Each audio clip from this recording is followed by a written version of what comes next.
Hey guys, meet again with Queen MMA. This is the biggest boxing trilogy duel in boxing history.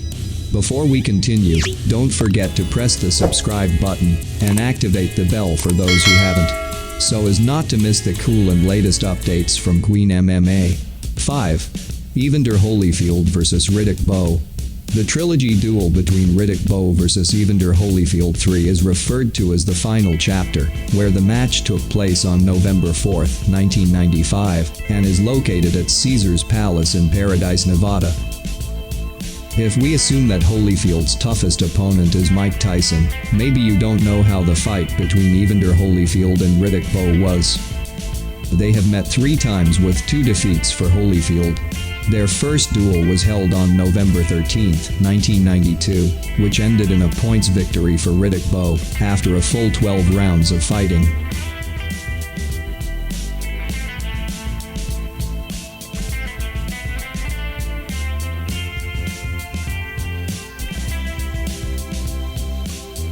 While their second fight took place on November 6, 1993, where this time the victory by a majority decision could be achieved by Evander Holyfield in his 12-round fight. In this second bout, Evander Holyfield was able to regain the WBA, IBF, and lineal heavyweight titles. But when Holyfield first defended his title, he failed against the undefeated boxer, Michael Moore. Holyfield retired after that, due to heart disease. But he was back in the ring, as it was later discovered that his heart disease was a misdiagnosis. Holyfield defeated Ray Mercer in his first bout after he retired, while Bowe has fought 4 times since losing his title. Riddick Bowe has also won the WBO title by defeating Herbie Hyde.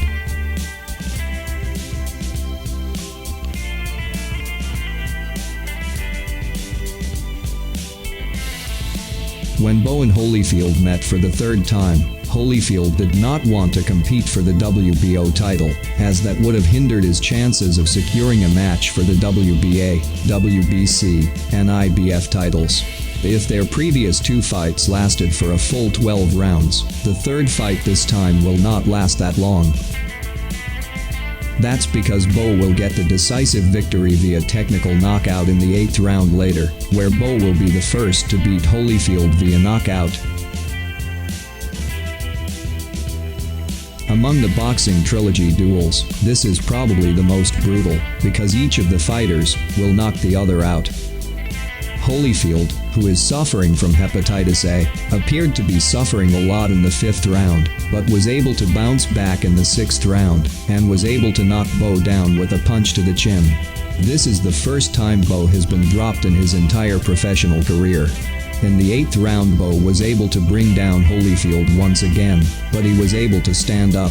Quickly, Holyfield was brought down again, which forced referee Joe Cortez to stop the fight and give Bowe the win via technical knockout.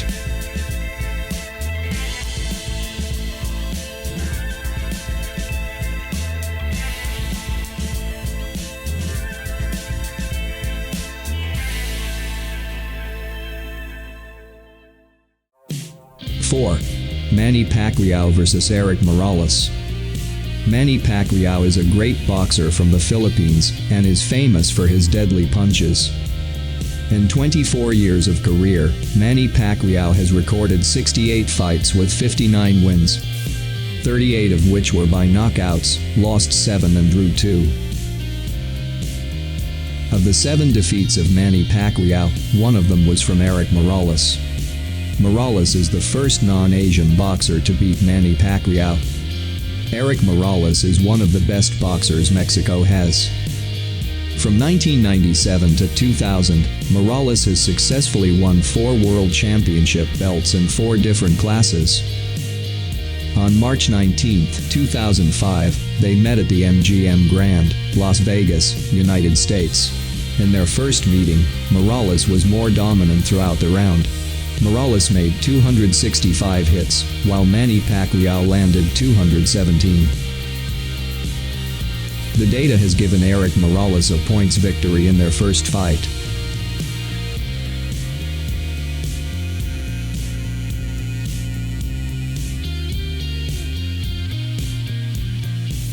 year later, Pacquiao challenged Morales, which Morales immediately answered in the second fight on January 21, 2006. Their fight took place at the Thomas and Mack Center, Las Vegas, Nevada, United States. In their second meeting this time, it was Pacquiao's turn to appear more violent than Morales. Several heavy blows to the face from Pacquiao failed to anticipate by Morales. In the 10th round of 2:33 seconds, Morales finally fell, and Manny Pacquiao's knockout victory was won in their second fight.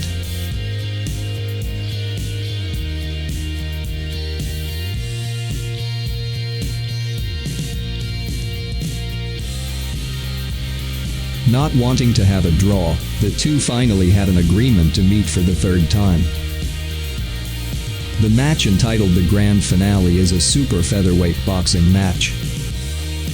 The match took place on November 18, 2006, at the Thomas and Mack Center, Las Vegas, Nevada, United States.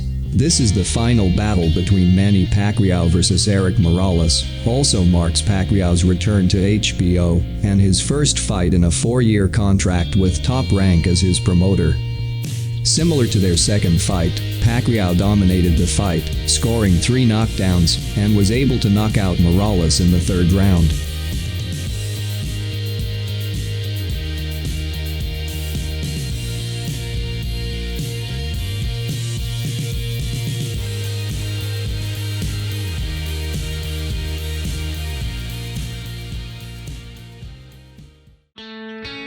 Three. Arturo Gatti vs. Mickey Ward. George Michael Ward Jr., nicknamed Irish Mickey Ward, who competed from 1985 to 2003. Ward is widely known for his fights with Arturo Gatti, in which 2 of his 3 fights received the Fight of the Year award by the Ring magazine. Ward is also known for his relentless pressure fighting style. In the 2010 film The Fighter, which was based on his early career, Ward was played by Mark Wahlberg. On the other hand, there is Arturo Gatti, who competed from 1991 to 2007. Gatti was world champion in 2 heavyweights, namely the IBF Junior Lightweight title from 1995 to 1998, and the WBC Super Lightweight title from 2004 to 2005. Gatti participated as a Fighter of the Year in the Ring magazine 4 times in 1997, 1998, 2003, and 2004. Gatti resigned on July 14, 2007, and died in 2009, then was inducted into the International Boxing Hall of Fame on December 10, 2012, becoming a Canadian boxer the 10 appointed. The history of the Gatti vs. Trilogy Ward started their fight on 18 May 2002, where Ward faced his most familiar opponent, Arturo Gatti. Their first fight was very fierce, but Ward's knockdown in the 9th round gave good results. Ward won the fight by majority decision, and their fight was awarded by the Ring in 2002. As a result of the fight, both boxers required treatment in a trauma center after the fight.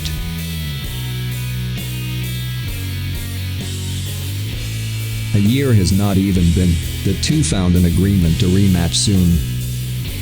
In November, they fought for the second time. This time Gatti was able to win their wild battle. At that time Gatti was able to take down Ward in the 3rd round, although he was able to get up and finish the fight. Gatti was able to win this wild fight, and praised Ward's tenacity after the fight.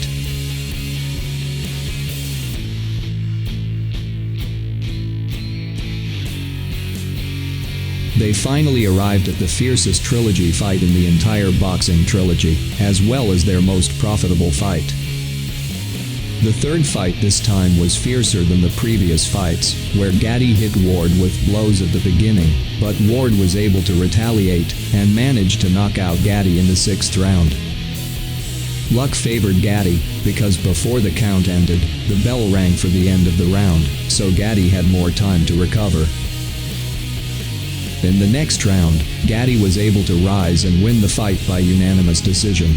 Like their first meeting, the two fighters required hospital treatment due to their injuries. Their fight was finally awarded in 2003 by the Ring magazine, and this is the third consecutive award for Ward. Ward was the first fighter for this award after Rocky Marciano, who did so in the 1950s. And this is also the most profitable fight for him, as he earned around $3 million from his trilogy with Gatti.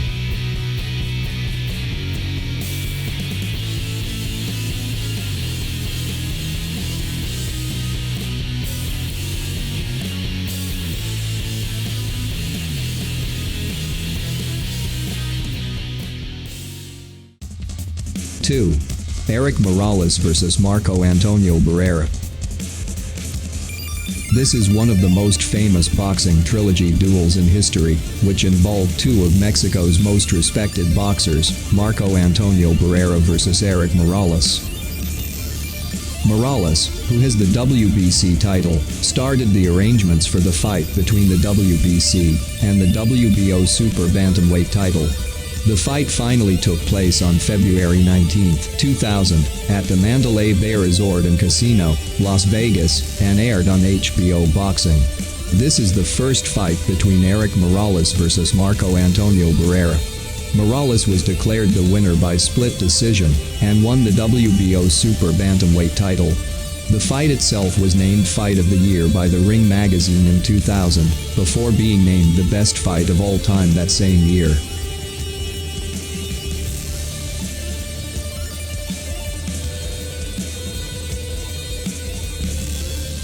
Two years later, they reached an agreement to meet again in the second fight.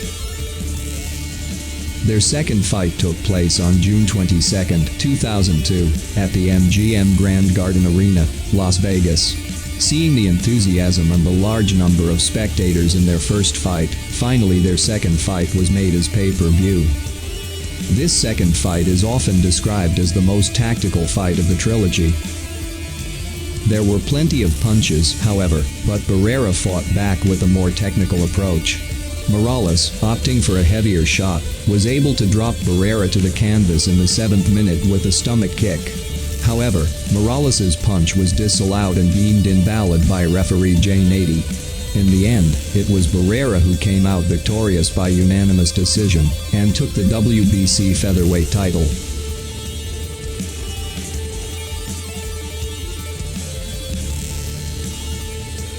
The time has come for them to prove who is better in their trilogy of battles. In this trilogy, they fight in the super featherweight division. That's because it was Morales who won the WBC title in the super featherweight division, while it was Barrera who lost his title to Filipino boxer Manny Pacquiao, who moved him to the super featherweight division. Their third fight took place on November 27, 2004, at the MGM Grand, Las Vegas, United States. In this fight, Barrera was declared the winner, and was entitled to the new WBC Super Featherweight champion by majority decision. Their scores at that time were 115-113, 115-114, and 114-114. Their trilogy fight this time was named by Ring magazine as the Fight of the Year in 2004. After that fight, Barrera and Morales later became friends, and became carriers. A show on YouTube called Un Round Más, which means one more round, where they talk about boxing fights, entertainment, politics, and other topics.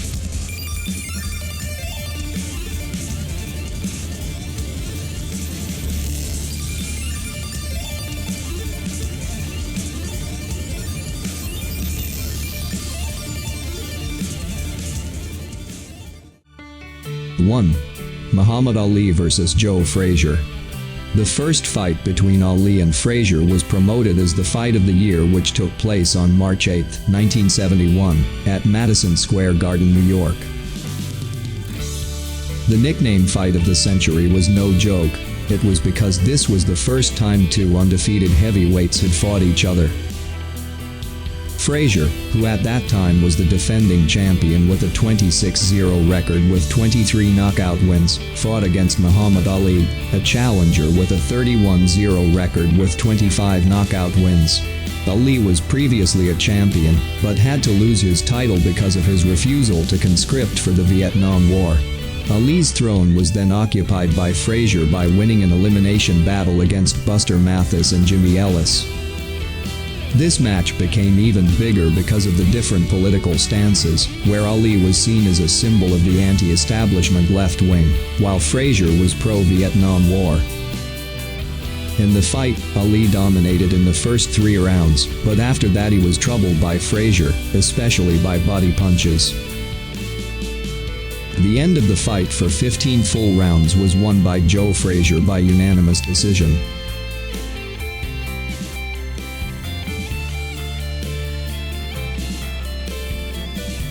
Three years later, Ali and Frazier met again in the ring. Their second fight took place on January 28, 1974, and took place at the same place, Madison Square Garden, New York City, United States. In their second bout this time around, the fight is scheduled for 12 rounds, and is considered the less exciting fight of their third bout. Previously, Joe Frazier had been stripped of his throne by George Foreman, but eventually the title was taken back by Ali. This is a non-title fight between them in which Ali wants to avenge the loss in their first bout, despite risking the heavyweight title he won from George Foreman. This time it was Ali who came out victorious, and many spectators found the second fight also entertaining.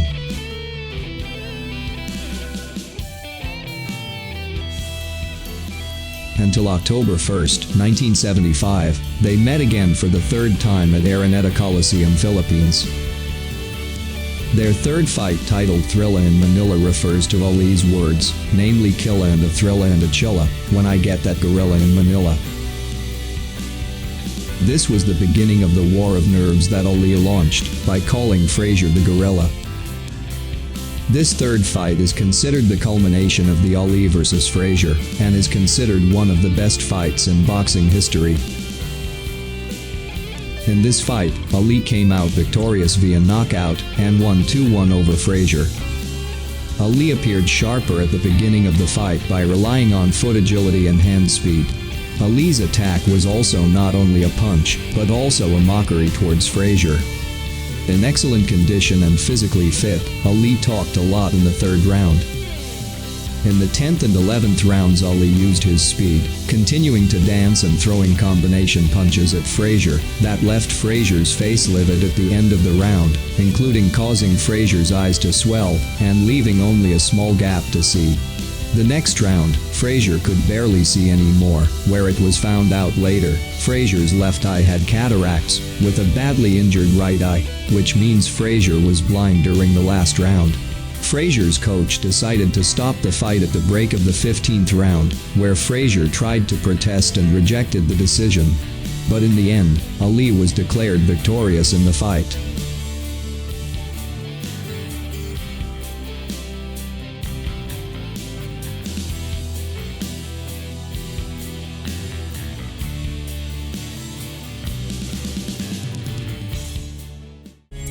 So that's it, guys, the biggest trilogy duel in boxing history. In your opinion, are there any other boxing trilogy duels that are no less spectacular than these fights? Share your opinion in the comments column below. Thanks for watching, see you in the next video. See ya.